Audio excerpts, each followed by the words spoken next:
the point of that is to start thinking about how deep and diverse the direct action movement is. It didn't spring up overnight. It's not a new concept. As long as there have been people trying to obtain and keep power, there have been people trying to resist power. Right? Who's familiar with the Luddites? Yep. Right? Shout out. The diggers. What about them? What? Who's familiar with the digger movement? Who wants to tell us what that was? I didn't hear you. 1649. 1649, all right. Ah, you better do it. No, go for it. No, I won't do it justice. Awesome. Go. I mean, they're a group of peasants. I'm trying to remember all the details and I won't get them all right. So feel free to shout out. And they lost their land. Is that correct? And then they just started working on it. And they just started like planting. They were like the first guerrilla gardener. Exactly. And so from 1649 to now, we still have guerrilla gardening as one of our one of the tactics that we still use. Right? Who's familiar with Rosa Parks? And keep your hand up if you're familiar with Rosa Parks. I'm sorry, I don't hear you. Rosa Parks. Present Park? Rosa Parks. Rosa Park. Civil rights. Okay. Okay. And how many people know that? And how many people think of that as this amazing spontaneous action? Okay, good. That was nice. Awesome. Who wants to just really quickly state why? Like, what was that action? Why do we remember her photo and that action over anything else that day? What I believe I've come to learn was that was pre-planned. That she wasn't just on her way home and tired and happened to sit there. She did it to spark everything that followed.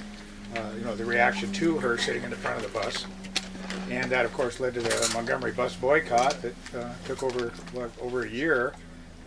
Lots of people, lots of black folks walking to and from jobs and carpooling and doing other ways to stay off the bus, and eventually they had to change their way of doing business. Is that question? Would you say it was pre-planned or wasn't? Was. That was a pre-planned action, yeah. It came out of the Highlander Center, which is a long-standing activist school in Tennessee. It's part of it. Also, it wasn't the only action that day. There were several people doing the same thing that day, but there was a photographer on the bus with her, which gets into a little bit more of effective tactics and effective organizing levels and how imagery plays an important role in our actions. But there was a photographer on the bus that she was on also. Yes. Yeah, if I recall this correctly, she wasn't even sitting in the front of the bus. Just like sitting in the front of the back of the bus, where you have to move if the front of the bus is full, and you're with white people and a white person comes on, the people in the front of the back of the bus have to move to the back. So it's super audacious. Yeah. Yes. I wanted to add that this was Mahatma Gandhi tactic, always nonviolence and photographer with you or a news media to publicize it, to show people how animals these people are, to treat, the others. So he always shouted, media first, send the media first, So a large part of this is taking from there's a lot we can learn from history of what worked, what didn't work, and pull at sources of inspiration to keep us going also. So as we go into this, it's good. I mean, there's a lot of really inspiring books out there to read. I think it's really important for us to know our history and have an understanding of the history of direct action. Because, for one reason alone, just to help avoid burnout and frustration. Because one of the leading causes that we have in burnout, which I'm covering on Saturday, is the failure of our tactics being effective. Because we chase tactics versus plans. And so we'll get into that later this week, but it's just really important to have a sense of our history and to know that we're not the first people to think of this. There's people who came before us, there's knowledge to grab from others, and inspiration to borrow to help us keep going forward. So we've said direct action and what inspires us about it a little bit, but let's define it. What is direct action? This is pup party, which means you can speak up. Tangible demonstrations. Okay, keep going. What is direct action? Build on it. Balloons hanging a message in a populated area. What else? We hear the words direct action. It's also general education. Educating the public. expressway of your message. Expressway missions. What else? What is direct action? Doing stuff you shouldn't have to do. Okay. A challenge.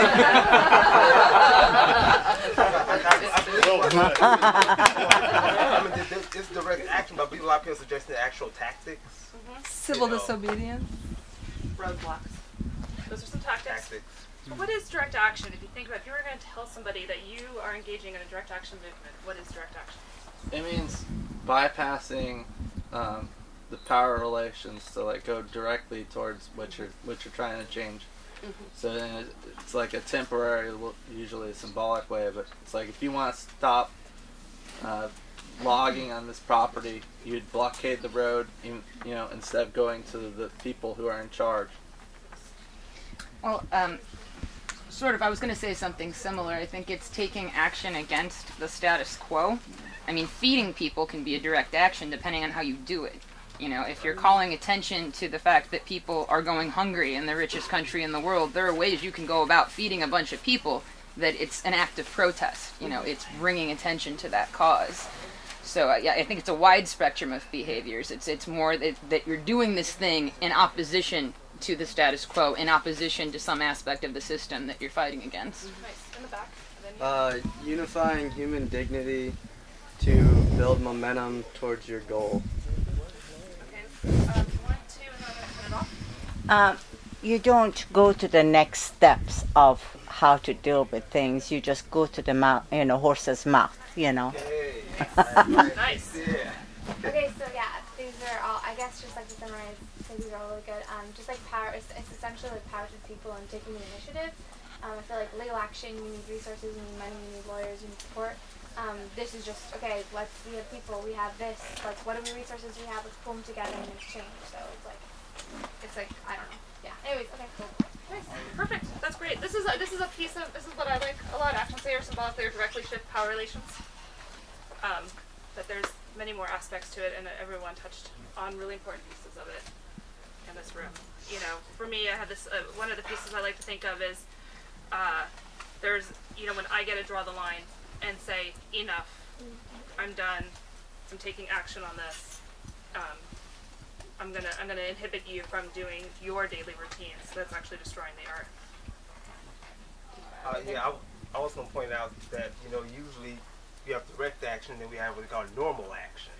And normal action is like the gentleman pointed out there, the normal channels of communication that we have with people that are in control of something that we have an issue with. Like, for example, in the government we have an issue with elected official, and the government's supposed to write him and go to his office, set up an appointment, and he doesn't do it, then I'll get you, I'm going to vote someone else in, and then they get in, and that's the normal things that we're taught about how we're supposed to go about doing things. We're not taught to sit outside the man's office and and show up at his social events and disrupt them with signs and stuff like that. That's taking it more of a more direct approach than the normal channels that society has taught us that we're supposed to take for action. So we have an understanding of kind of what direct action is, then of course the question is, what you start touching on is, where does direct action happen? Yes. This might just be me, and maybe you're going to explain this later, but I'm not sure I completely understand what you mean by symbolically shifting power relations. We're going to get into that a little bit later, but we'll get into that a little bit later. Yeah, we can that's talk fine. about the different places we're going to have that really soon. So what is the question? How many people are familiar with the 6 intersections of where direct action can happen? I have a little bit of knowledge. It's like at a point of consumption or a point of production or different places along the cycle that you can directly affect something. So I'm just going to maybe stay out a couple, and if you're familiar with it, maybe you can help define it or give an example. So if there's a direct action that happens at the point of decision, if someone says, working organized direct action, you can do direct action at the point of decision, where would that be? What would that look like? You can say one word if you want to. It'd be like what we're doing with the coal export action. We're focusing on the land board, and they decide to open up the Otter Creek coal tract. Anyone else have an example of direct action by decision? Yeah, Leah Bulger interrupting the super committee. Awesome. Right? WTO. Shareholders. Shareholders. What about direct action at the point of, it's either called destruction or extraction? Where would that be? That could be like a roadblock or something to prevent the logging from happening. Yes. And in an urban setting, where might that happen? Direct action at the point of destruction or extraction? At a foreclosed home? Yes. Before people get evicted, right? What about direct action at the point of production? Factory, warehouse. Factory. And which organization or aspect of the movement has like the largest history with that? Labor. Right. Thank you. What about direct action? So then there's direct action at the point of consumption. What does that look like? Homelessness. Going to Walmart and saying we protest in front of Walmart. Targeting people. The target flash people, mob. right? Because it's not just boycotts. It's direct action at the point of consumption could be targeting. Targeting the behind-the-scene buyers that we don't normally see. Like, you have the distributor of a wood company that buys wood. You can have campaigns solely targeted around them because they're the consumer of that product, not just the people who are shopping inside stores. Corporations spend millions of dollars a year defining their logos and branding themselves. So direct actions that challenge that. We did a bicycle tour through like a paper supply office once, looking for the old growth on the big speaker systems, things that interact with the customers. So, what about direct action? Here's a couple that have been tossed out in the more recent years. Direct action at the point of assumption. What? Direct action at the point of assumption. I would be changing people's thinking about something. Yes. Or the popular belief, basically. What people assume, what they believe something to be. You start thinking of how you can challenge that, so you can start the dialogue, about what it really is and not what people think it is. So can you give an example of that? One example would be, for example, in Chicago, we have we successfully shut down 2 of the oldest coal plants in the nation, like a few months ago. But part of that campaign was people thought that those 2 coal plants actually provided electricity for Chicago. So when the argument you were getting to it with people is that, how you're going to shut down the coal plants, where you're going to get your lights from? So everybody thinks coal, burn, electricity, Chicago. That's the assumption. The truth is, they burn the coal there and the electricity goes to the East Coast. So the actual story is we're getting the pollution, we're not getting the electricity. And it doesn't help the economy because the people in California get the money, because they're who owned it. So the money gets exported to California, the electricity gets exported to the East Coast, the pollution stays with us. So that's like point of assumption and how to change that narrative. That's one example. What are That's some a other ones? good way of fighting with that. Yes. Oh yeah, they're great. They're great at that. Yes. We're having 12-12-12. We're doing a world with no borders with a vision process of what a world without a borders would look like, and hoping in discussion for that. Okay. And that also falls into a little bit what we're going to talk to next is the direct action at the point of potential. But some of the other so there's other aspects to direct action organizing. Sometimes direct action organizing the point of assumption changes how we even ourselves as whatever change makers, however we want to see ourselves in this world, go about our business as usual. And this was a direct action. That was the cracking of the Glen Canyon Dam. It was one of the first actions. They pulled it back. They're like, look, it's cracked. And they kind of freaked out. But up until that point, the campaign had been to the only campaigning around dams have been to stop dams from going in, but no one was talking about dam removal. And so it created the assumption that even we had in the conservation movement about the possibilities of what our demands could be in this world, and shifted how we organized also. Yes. Okay. So this is a good action. I think this is also symbolizes direct action at the point of assumption. This was during the 1968 Olympics, and they were playing like Land of the Free, I think, because 2 people from the U.S. had won the gold and the silver medals, and the people who won did the. How many people know what that fist means? Power. Shout that out. Power. Power. And so they pulled back the assumption that America is this like place where everybody's free and equal, right? And they lost their medals over it. Yeah. So. But that was a direct action that challenged the assumption of what the world was how they saw us. A way. I love it. You got oil? Let me exploit you. So a piece of this maybe goes into a little bit of the direct action planning stuff, but a way of doing direct action at the point of assumptions is you're trying to break these cultural norms and beliefs and stuff, and you can play on ones that already exist. And so cultural jamming activities help a lot in helping break down and get new ideas stuck in people's minds where old ones were. Who is that guy? Cheney. I'm the vice president to George Bush. That's called culture jamming. But there's something that's called brand jamming. There's a difference between the two. Culture jamming is like, you know, yeah, there you go, brand jamming right there. You take someone else's brand and, you know, put it around on them with a totally different meaning like this, the Chevron in human energy. Oh, that seems kind of cooler. Big story about we did the Chevron not too long ago, too.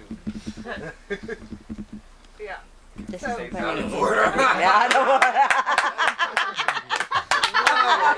How can we get a hold of those? Of these images? Yes.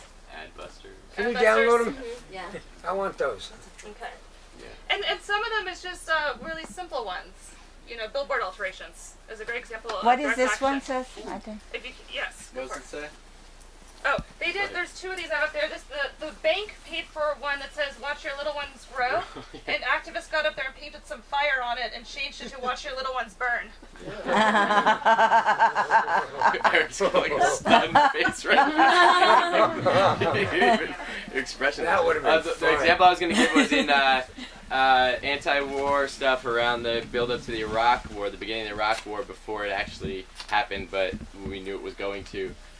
We did banner hangs, we did billboard replacements, not just alteration, and they were the eagle from the Postal Service, the Express Eagle, just a stencil, all in actually the back of a reused billboard that we just put over top of a pork what's for dinner billboard, and it had a bomb in its talons, and it was sort of headed down a little bit, and it said, in the United States Postal Service font, United States, and what your brain would think would come next would be Postal Service, but it said "Goes Postal," and then it had our website. Nice. Yeah. All right, so I love those, and some of these actions are fun. They don't take a lot of time, and they don't burn out your group. You know, there's lots of reasons for using direct actions, and one of them is to lift your own group's morale, also. Right, and sometimes fun actions that don't take you weeks and weeks of planning and hours of time to do also help with avoiding burnouts also, and feeling like seeing the immediate result of your action. So then the other place is direct action, the point of potential. Who's heard of that? What? I guess there's a definition right there with you. I didn't hide that. Quick. Direct action to the point of potential. Don't look at that. Don't look at that. Sorry. What does that mean for you? That means chalking. What? Chalking. Chalking. Okay. Chalking is free speech. Free speech. What else comes up for direct action to the point of potential? I kind of feel like you were starting to define it really, but you're working on sounds like a piece of it. No. Chris. Well, I mean, I don't understand how it is. Okay, maybe I didn't understand what you're working on. We'll go back. Well, I guess this is kind of a point of potential, although hopefully we wouldn't even have to be doing this in like a just world. But in Philly, they recently outlawed feeding the homeless, and so it has now become a direct action to feed the homeless in public places. And now that I'm thinking about it, like that's not what a just world would look like to me, because we wouldn't have homeless to feed in the first place. But it's at least, you know, gesturing toward sort of more equitable food access and home access. Okay, 1, 2. Reclamation of public space. Thank you. I think this fits in. Because of our product's popularity now, we're getting a lot of people reading everything we do, so I'm constantly socially advertising causes that I find, or videos for people to be watching, and getting messages out that way through our business. I think of like guerrilla gardening. You know, we want to be able to feed people, we want people access to foods, and turning empty spaces into gardens. Who's familiar with seed bombing? Right? going out with the night with your friends and putting edible food and seeds into soil and throwing them around town so edible food grows up where there was empty space. People going down to Katrina and helping rebuild. I feel like the Yes Men also do a really good job working here when you do something, you alter a newspaper to look like the newspaper, but you tell the stories that you want to see in this world. And so you steal the front page of the paper with how you think the newspaper should read. And we did a direct action plan potential with Rising Tide. We created a false website that looked like we were the U.S. Climate Partnership. We made a website look just like theirs, and we said we were them, and we said we were going to reduce our emissions by 90%. And it got picked up by all the mainstream media. And then the media was calling General Motors and everything wow, you guys are going to reduce your energy by 90%. How are you going to do that? They're like, no, we're not. Wait, and it forced them to actually respond to us. So, for a little while, we had them respond to what we wanted. All right, I just like to cover this because I want people to think that direct action is it doesn't only happen in certain arenas. There's a number of arenas where direct action can happen. Does anyone have any questions? Would a cash mob be an example of potential? A flash mob? Cash mob. What you said, cash mob? Yeah, that's where you support a local business with a Twitter feed, and you all go in within an hour or so and spend $5-10 to support a local business that's supporting the community. So you flood it with money. I don't see why not, because you're choosing to highlight and support what it is that you want to highlight and support that day. So yeah, I see what, and I think it's really good to have a part of your organizing plan what you're doing to be in all these different arenas, because you can see all the different styles of actions inspire and bring different types of people to your group, and also will lift your spirits at different points in your campaign. But bringing us back into the NVDA training a little bit, we wanted to talk to you about affinity groups. All right. Anybody know what affinity groups is? What an affinity group is? Is that the group of protesters you work with, and you kind of all know each other's boundaries, and you have an assigned role as to you might be the arrestable, you might be the legal? Is that an affinity? Yeah, that's pretty. That would appropriately happen. That's the roles. That's the roles of the actual people in the actual affinity group. So yeah, that's the affinity group. Pretty much is it's like a cell of people who you know and trust, who you verify that you know and trust. That when you organize actions, direct actions, or things of that nature, you trust everybody, and you guys have certain security protocols that you keep among yourself within that actual affinity group. And then the roles, what you were talking about was, those are the actual roles that people have in an actual affinity group when they actually go into an action. An affinity group can be something that you start and dismantle right after the action. And there's some affinity groups that people have kept together for a really long time, and how to actually do that goes into there's another teaching about security culture and all of that, which it has to be a totally different type of security culture you have. You're going to have an affinity group that's going to last off that for that period of time. The roles, that people have within affinity groups for actions, Anybody have any ideas what type of roles? Like one of them said, arrestable. Well, that's a role, but legal. The legal, yeah. Your legal that's team. That's an important one. Yeah, right. Like police liaison. Medic. Legal observers and people who then will go to the police station and give information. Cooks. Yeah, food out there for the Is there a media person? Yeah, your media. I had an affinity group once where we had a role for somebody who would watch everybody else's animals while other people were going to the... Cool. Because there are a lot of things you don't think about that will keep some people from participating, and that's a pretty basic thing. Yeah, indoor childcare. Yeah. Peacekeeper. Yeah, for de-escalation. Right, for de-escalation. Even like, grant writing, vehicle maintenance, things like that. Like as far as... In the actual action? Sure. Grant writing? Well, I guess I'm looking at it from another perspective. Oh, okay. As far as what you mean by action. Oh, okay. You probably think like long-term campaign or something like that. The actual... I do, and that would fall into like a pre-action role, right? If you need to raise money for your group or do an action, you know, you have your pre-action roles where you have like your legal team, your research, maybe someone doing some fundraising for the group. Can people see that? Anyone want to teach me to use a computer?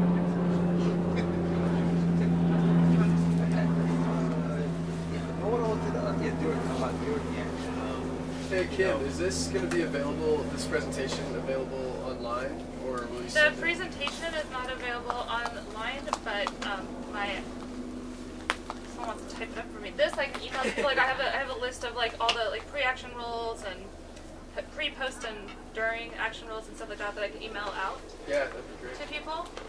So I'll volunteer typing it up if enough people want it typed up. Okay, great. So we're gonna just make contacts. Yeah. Okay, we'll talk about some of the actual roles here. I want to give some examples of like certain actions that I know about where people didn't prepare properly and didn't actually have, you know, some of those roles in there. You know, like the media is very important. I say on-site and off. You know, that can be your social media. Someone who's actually going to videotape the event, because some actions you're going to plan to be so secure that no media is going to even know that you're even going to do it. You know, so how are they going to get the footage for it? We had in Chicago, I think that was, which mic check was that? Was that Rami Manuel? That what happened? We had, I think there's a mic check. Rami Manuel got mic checked really good, and people complained that there was no video, that the media didn't cover it and didn't give the proper footage of it. And I was like, you should have had your own guy, your own media person with the camera there to record it, because then the media will show your footage for their story. You know, so you always want to have that media person actually there. Oh, cop counselor. That's good. We already know that. Police liaison. You know, that's a person. I've seen different roles for how the police liaison usually a person that interacts with. They try to be the person that knows what's going on, that actually interacts and talks with the actual police officer. In maybe some more sensitive situation where you have, let's say, like a climbing action, the police liaison has to be the one to tell the police, don't do that. You're going to kill somebody. Don't do that. Stop doing that. You don't know what you know. Sometimes you have to communicate this to people. Have someone there. You know. And it's important to have that there because I think was that Denmark where they had the climbers and they cut the rope and one guy was that Denmark? Well, they did that in San Francisco. Yeah. On the consulate building, but yeah, it's your first it's your defense to deal with the police. We call them cop counselors because you're counseling them. You know, well, that's peacekeeper. You know. Oh no, well. Wingnut watch, de-escalator. I never heard it called. I never heard it called. Like I like that. That's awesome. So let's just go back up to the cop counselor role for 1 second. All right. we haven't worked out this training together. We both give these trainings, but we do them differently, and we have different languages, like Bill and I had earlier. But just one thing really quickly: taking on the cop counselor role, it needs to be somebody who knows their rights. It needs to be someone who's not a chatterbox with the cops. It's not somebody who thinks they can outsmart the cops. You don't want somebody who's giving a psychological profile of your group while they're hanging out with the cops. Okay, it needs to be somebody that you trust to be that person, because there's a chance that they're a good negotiator, that they're going to be ones that keeps people slightly safer, too. So, okay. Oh yeah, the cop counselor. We talk about the media. You know, you're on site and off. You know, well, you have social media, and you have your regular, let's say, brick and mortar traditional media person. You know, that's when you have to have someone out there that pretty much knows the sound.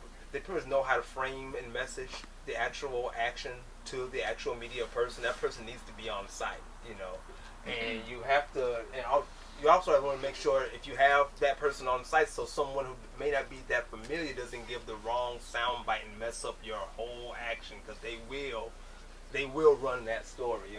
Your social media, that's someone.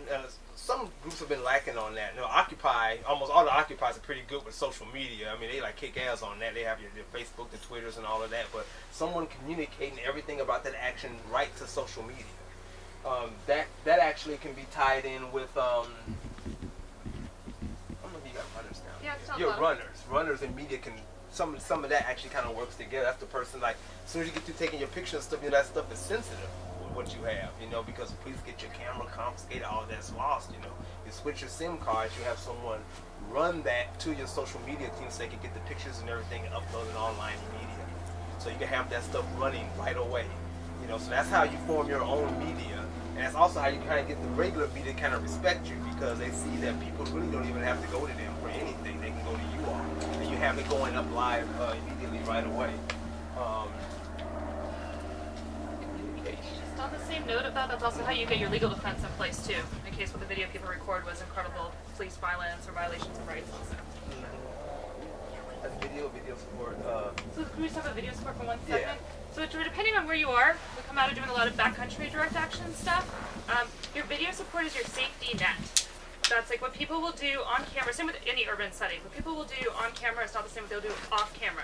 Every action should have a camera, even if you should have a couple cameras, even if some of them don't work, so they look like they work. You always want one working camera. It's a safety net. The problem is that people know it's a safety net, so often the first person they go for is the person with a camera. And not only do they get targeted, they can't see it coming because they got tunnel vision, but also they think that they're filming this thing that's happening over here, but there's this other thing happening over here. So video support, is it okay if I touch you? Yeah. So a video support person is almost like kind of right here to help them film what they need to film so they can be confidently filming and not worrying if someone's going to take a swing at them or go for the camera. Right? So, yeah, you got to watch your video person's back. One important thing about video I want to point out is make sure you know how to use the camera you have. I mean, you'll be surprised. So many actions have been foiled, and it's still happening now. They go buy some brand new SLR, and they're out there opening it up, and you're like, no. and I'm like, well, did you invite anyone else to do? No, that's it. It's like, oh no, this person doesn't know how to use it. They're like, well, how do you do this? I'm like, oh no. So yeah, make sure that people are technically savvy with what they're using. If they have to get an old, go to a dark room and use that type of camera, get someone, make sure they do it that way, but make sure they're not opening up new stuff as they actually get out there. Chris, too. Go ahead, Chris. Also, if you videotape anything and there is an arrest that you videotape, please do not release that to the social media. Give that to your lawyers first and have them review it, please. Yeah. Too many times it's pumped right out there, and I've seen the police department use it as ways to press charges. Right. Yeah. So, always protect your activist brothers and sisters. Thank you. Yeah. You said one of the things I was going to say, so thanks. The Actually, other one is... speaking of... Sorry, go ahead. Oh, go ahead. You direct to that. You ought to do it. Oh, okay. Well, I was speaking as with the NATO 5 in Chicago or whatever. There was someone looking for a recorded event of when we had it was an anarchist teach-in. And then some of us, I didn't really remember everything that was said there, so I was trying to halt don't make that surface up, because it may surface up before an attorney can get their hands on it. They kind of piggyback on that, it may help them, it may not, but. Yeah. We've had our videos of this type of stuff subpoenaed by the feds, too, so, that, video people and, yeah, stuff. It's a double-edged sword. It helps tell our story. It protects us. It also could be used against us. Okay, communication. So bring 3 cameras is what I was going to say. Bring 3 video cameras. Bring 3 people who, you have to have triple backup if you want to use video for anything, because it's going to, almost always something goes wrong. That's all I was going to say, Yeah, I was just going to say on that, I don't know if you remember the Casseroles March that went horribly wrong downtown. Every one of our people that had a camera. Gone. Every one of them. And one guy, it was a poor hapless guy, just a tourist walking down the street, sees all hell breaking loose, stops and takes a picture. He goes to jail with 11 of our people.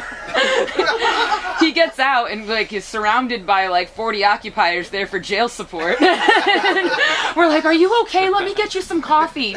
You want us to keep the media away from you? And he's like, I just want my camera back. Gets his camera back, no film. Because, that's the only reason they took him. So yeah, you need redundancy on all documentation. And make sure you have your, believe it or not, name, address, all the information on all your electronic equipment, so that when they take it, when the things are gone, they have a means of actually tracking that stuff down. Some stuff stays gone forever because it's lost in the swarm of ours. So make sure you have contact information tagged on all your video and communication equipment out there. Communication. People into the tactical communication, or just regular? How much time do we have? We don't have much. So just, during your action, you're going to want somebody who's maybe on radios, two-way radios, or cell phones, who's communicating, maybe from afar. They're a scout, they're watching the cops, they're updating the group what's going on. They would be giving the report backs to the media team that's off-site. you know, there's some of these roles you can have the same person do both of them, but some roles you can't. Like, you can't have your arrestable person be your police liaison because they're kind of tied up at the moment, right? And so, you know, some of these roles, like, you can't have your cop counselor also be the media person. So it's you know, some of this like makes your affinity group seem maybe bigger than it needs to be, but you want a healthy amount of people to work with. Right. Yeah, I mean, communication can be. I mean, that can be a 4-hour teaching, just communication in itself.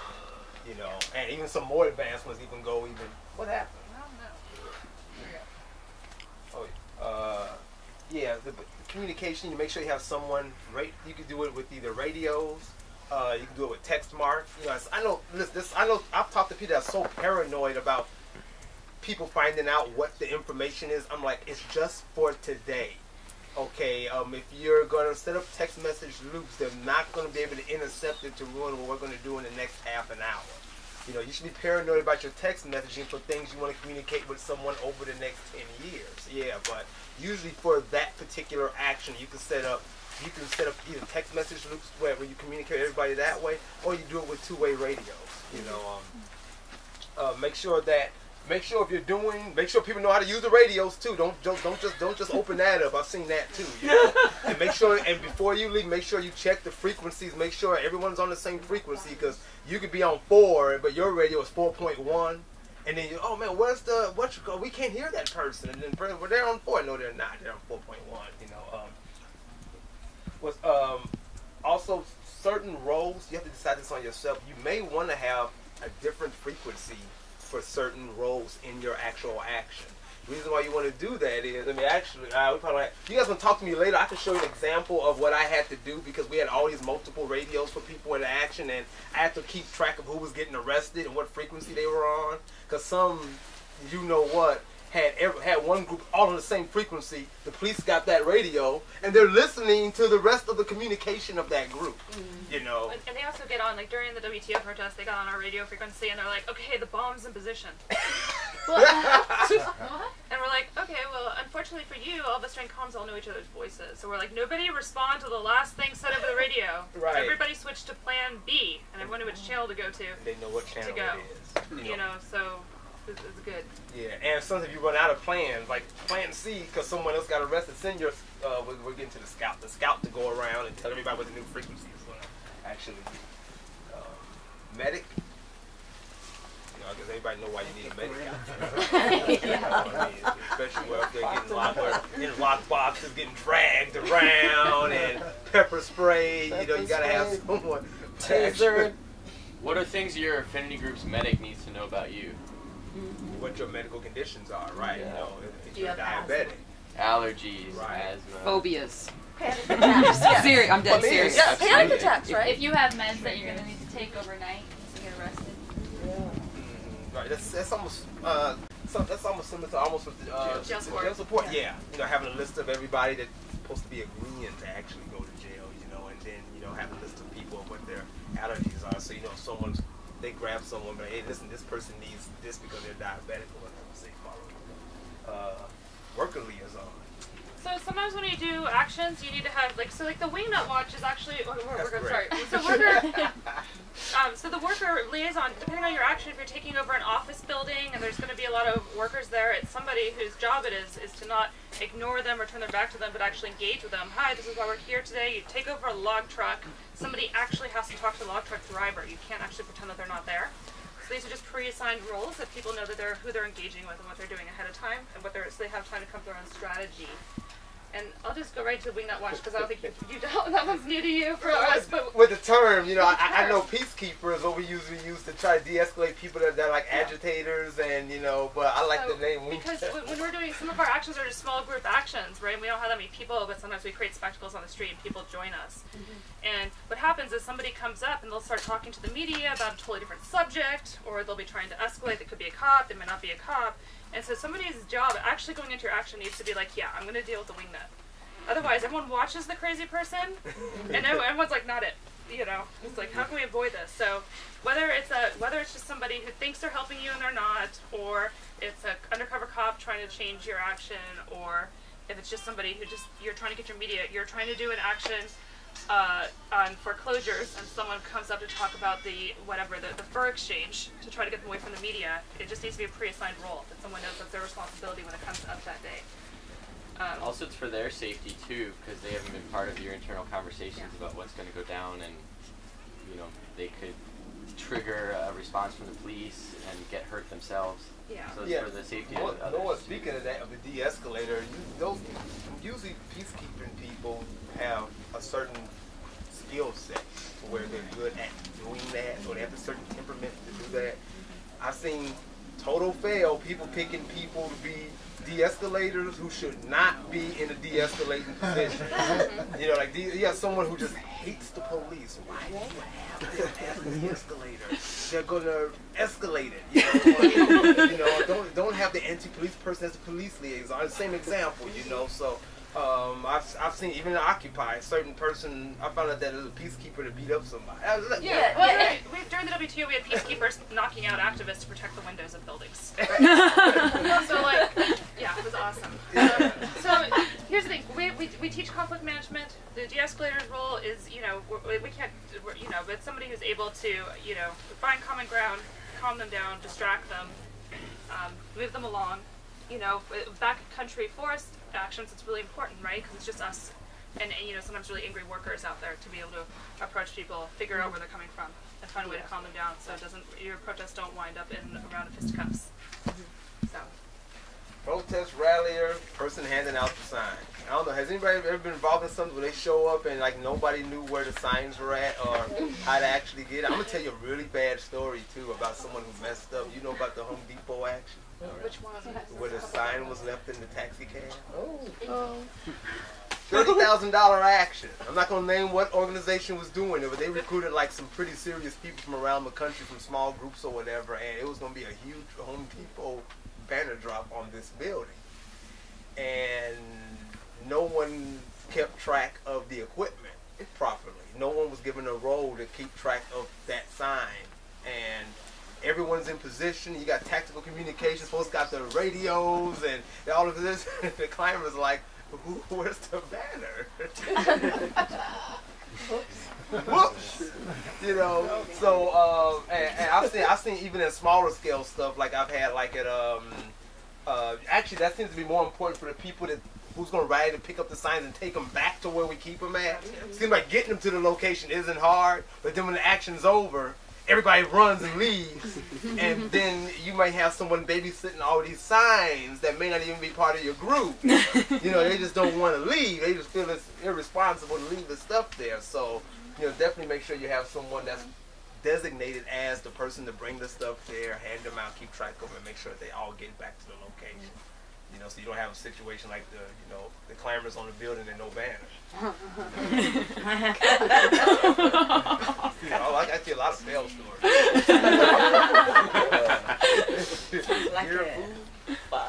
So sometimes depending on where your action is, whether you're in the city all day or you're out in the backcountry, having somebody whose pre-designated job it is ahead of time, so maybe make sure everyone's got food and water for the action.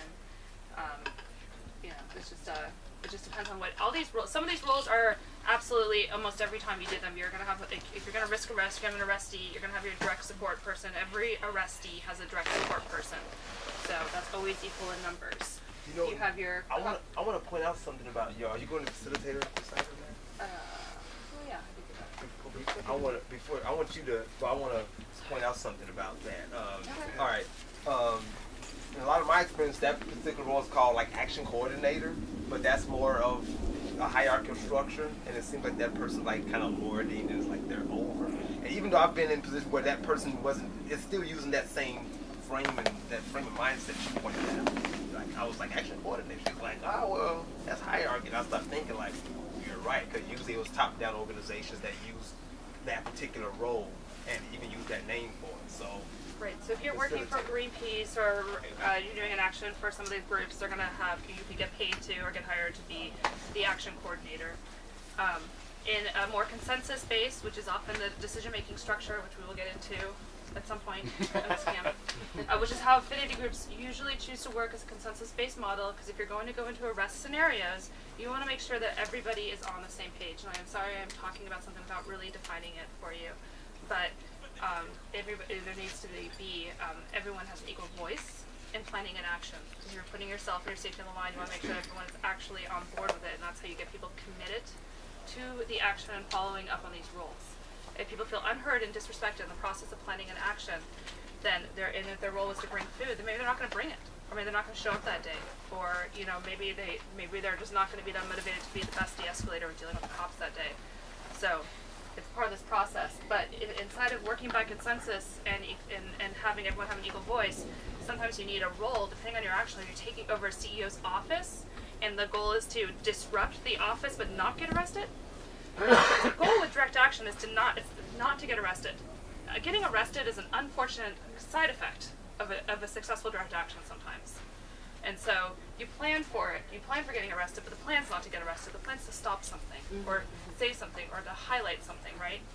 And so, so you have somebody whose role it is maybe to be in communication with the person who's watching the cops, to say, okay, actually the cops are in formation now and they're getting ready to come, or the tone's changing, so they can say something to the group that the whole group has consented on when they want to go, or what, hey, you know what, we'll be back next time or something. They make an announcement that triggers everybody to know it's time to go, so everyone gets out swiftly. And so we've had actions where we've totally taken over the CEO's office, danced on their desks, disrupted their day. We had people locked down for a while, and all like 45 of us, because we had scouts watching what the police were doing and where they were going, and an decider, communicator, communicated to us. They're like, cops are going up the northwest stairwell, so we took everyone down the southeast stairwell. All the activists got up. Unfortunately, the band got arrested. Bad form. How can you do that? Fortunately for the rest of the inmates. Yeah.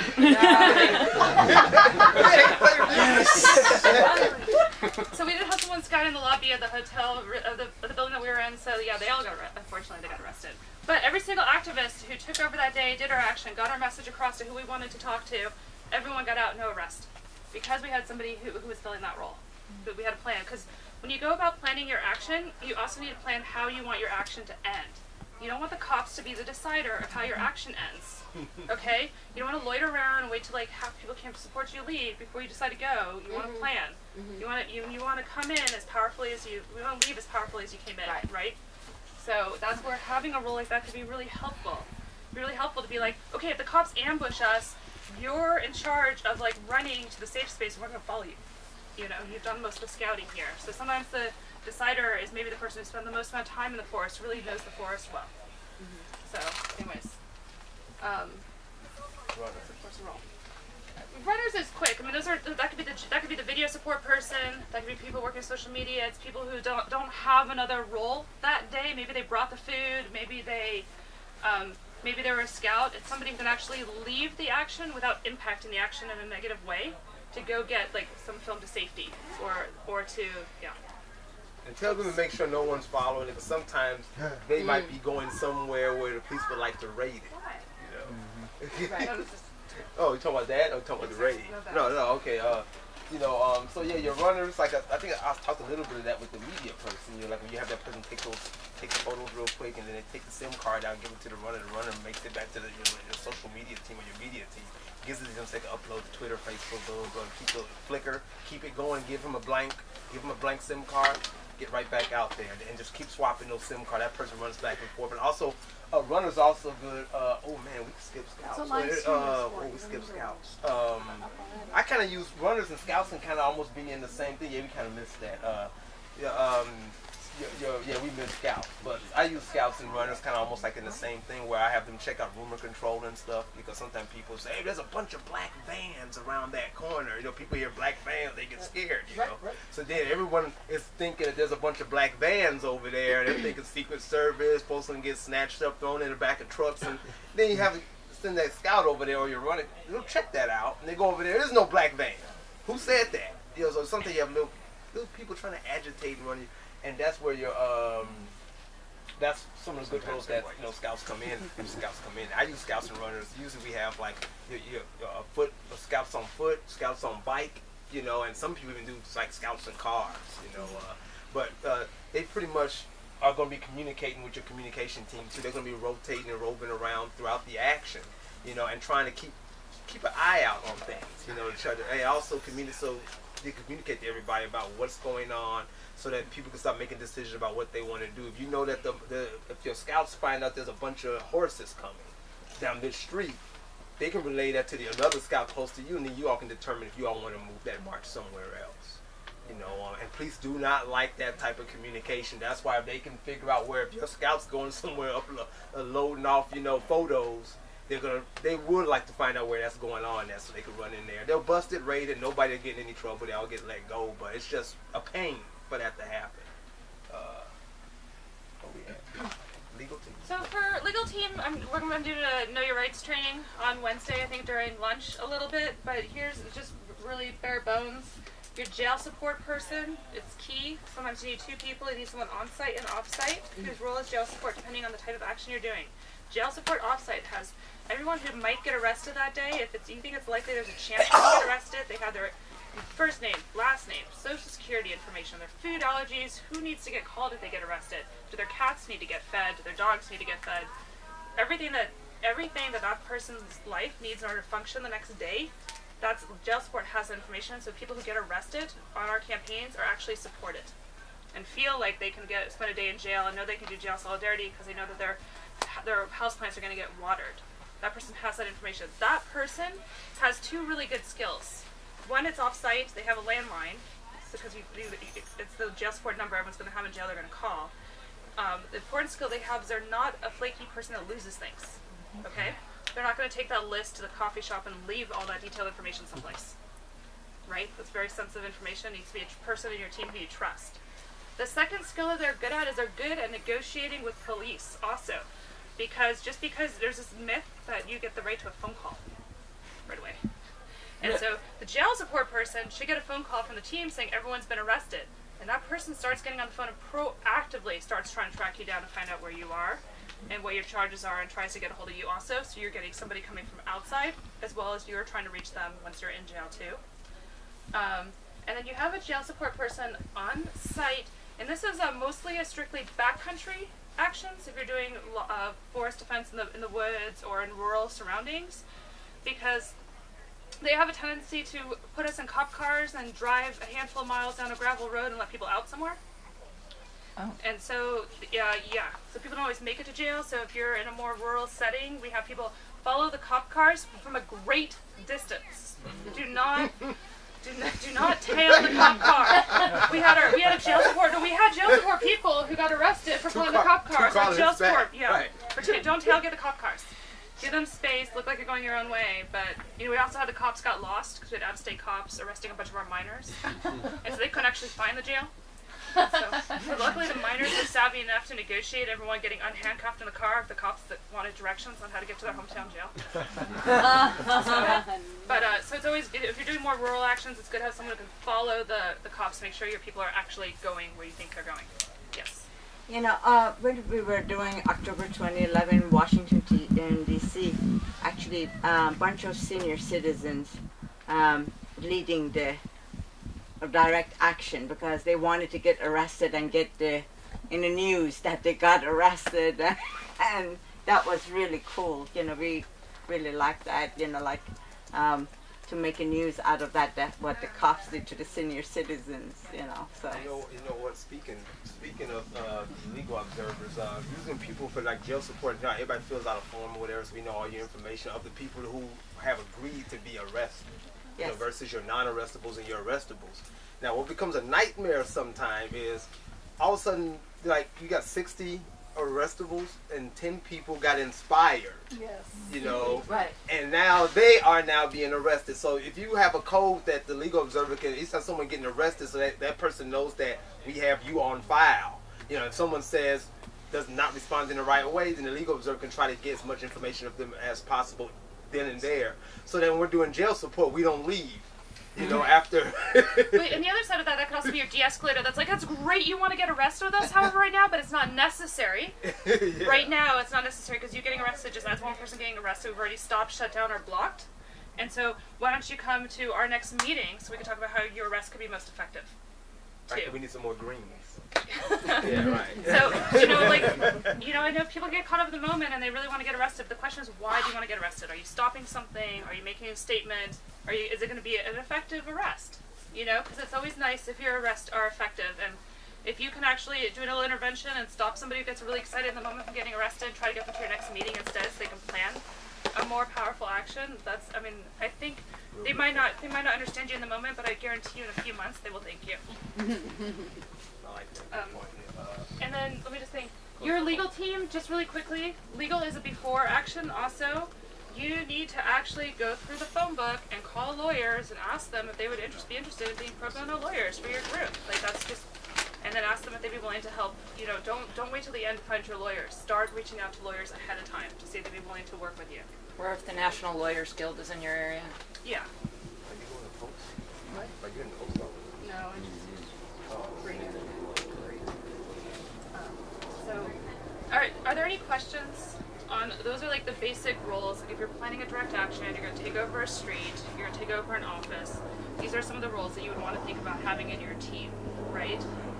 Are there any questions about that?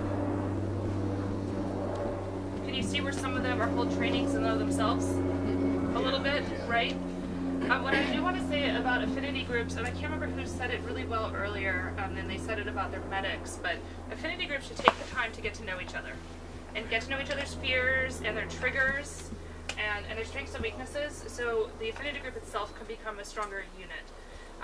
We've had whole actions blown because someone didn't say they were allergic to something and they hiked through something and had an allergic response, or there was a nighttime action and someone was afraid of the dark and they didn't speak up.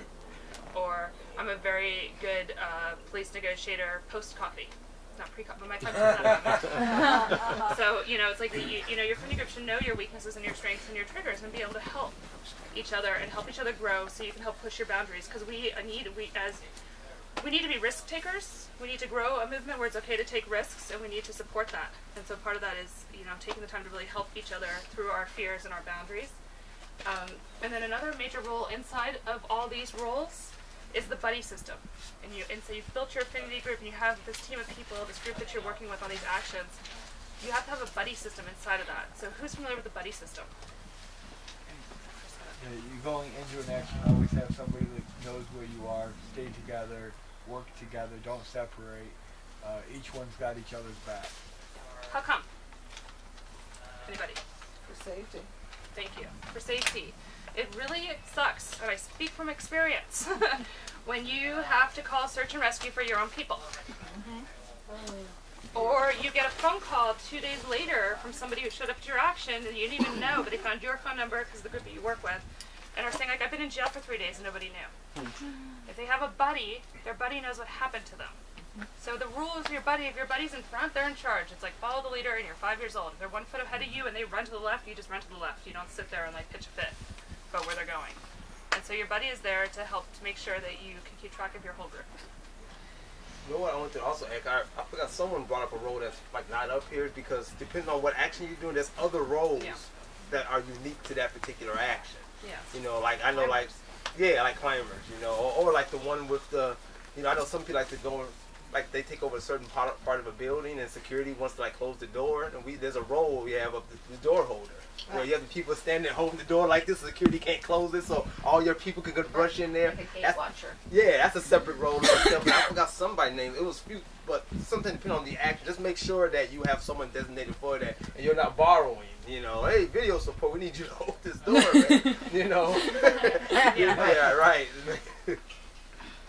Yeah, no, that's huge. You got to run through your action plan, your what ifs, your plan A, your plan B, where you're escaping to if you need to escape, or where you're meeting up, because the thing that needs to happen after an action, the most important thing, and the role that you need to figure out before you go into the action, is who is the facilitator, who is the debriefer, who's calling the team back together after you're burnt out, you're exhausted, maybe you just got out of jail. Who's the person who's pulling the team together twice? Once right after the action, make sure people's safe, and then a second time to let the people who are in jail also be part of a debrief. Did the action work? What worked, what didn't work?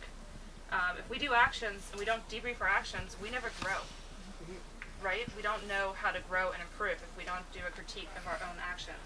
I guarantee you, if you don't pick that role ahead of time, it's really hard to actually get the team back together, because people do get exhausted afterwards. Yeah, that's kind of what those things. The debriefer, because it's a rough role of forcing people to get back to a meeting, can also be the one in charge of a party. You can trick them. Tell them it's a celebration party, but first you're going to debrief and check in. Yeah. Oh, so that's how that's I never knew that. Decompression party. Decompression party, yeah. Yeah, bring food. Bring food. I didn't know that. I've been getting scammed all this time. I had no idea that's what's going on. Your legal team post-action is really important. This could be the jail support person, but as soon as people get out of jail, you write up everything that happened to you. You put a date on it, you sign it, and you get that to your attorney, because I guarantee you, whatever you think, you will remember. In an action, between the action and court dates are very far apart. And you were adrenalized while you were in the action, and you're not generally adrenalized in court, so the memories don't line up. So post-action, legal team, take photographs, document, write things up. Kind of same with, get that together. And then, of course, the action is not over until everybody's out of jail and done with their court case, right? So you can't just be like, oh, those other people who got arrested, we don't need to support them anymore, right? That affinity group's action is not done until everyone's done dealing with their court stuff. And that might be doing fundraisers and making sure that somebody could travel with them if it was an out-of-state action and go back to jail to support them, so they have a support person during that. So again, this comes back to recruitment and retention. If you want people to work with you again, you take care of them when they go through this arrest process. All you talk about is about as far as jail support goes. Now you have the post-action jail support with people that are. Sometimes those could be some of the greatest parties ever. The party outside of the actual jail support. And I'll tell you one thing that I used to have so many complaints about Occupy Chicago, but the one thing that they had right was jail support. It'd be the police would be so angry because all these people are out there partying, waiting, and as the people come down, everybody's, yeah! And then, and people that weren't even involved in the action, the DUI or something. We're like, yeah! And it's out there all night long. And that kind of also sends a message to the system, like, no matter what, you can't break us. We're gonna not only we're gonna come after you, but when you put us in jail, you're actually helping facilitate our party. And then food is out there and people are having a good time. So that's pretty important to set the jail support like that and not leave until everybody's out. I want to really quickly get everybody. We're gonna go outside the tent and we're gonna grab a buddy. And I just want to grab somebody they don't know, and this has to be a relatively quick process. But I'm just gonna tell you what we're gonna do first. Okay, wait, everyone freeze. Really quickly, we're going to do a listening exercise. You're going to hear me screaming at you a lot. I'm going to say start, stop, a lot. But what's going to happen is person A, you just decide who you are. I'm going to trust you all. We're going to be able to do this fast. Person A is going to speak for 1 minute about their fears of doing direct action. When I say stop, person B is going to tell person A what they heard them say. I'm going to yell stop and interrupt them too, probably. And then I'm going to say switch. And then person B is going to talk about their fear of doing direct action for a minute. And then when I say stop, person A is going to tell them what they heard. Okay? So it's a listening exercise. Everyone go outside, but stay in a place where you can hear me scream at you. Please. You want to be buddies? Sure, I don't know you. This is great. Great. Brian. Hi, Brian. I'm Helen. Helen, nice to meet you. All right.